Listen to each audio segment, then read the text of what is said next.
শ্রীমদ্ভগবদ্গীতা ষোড়শ অধ্যায় দৈবসুর সম্পদে ভাগযোগ শ্লোক নম্বর 19।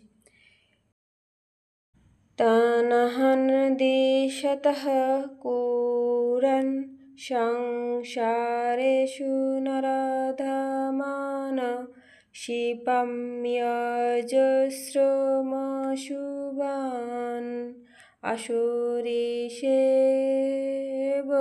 অনিষু। অর্থাৎ সেই দেশপরায়ণ পাপাচারী ক্রূর নরাধমদের আমি এই সংসারে বারংবার আসুরি যোনিতেই নিক্ষেপ করি। জয় শ্রীকৃষ্ণ, জয় গীতা। আপনারা গীতা পড়ুন এবং অন্যকে গীতা পড়তে সহায়তা করুন।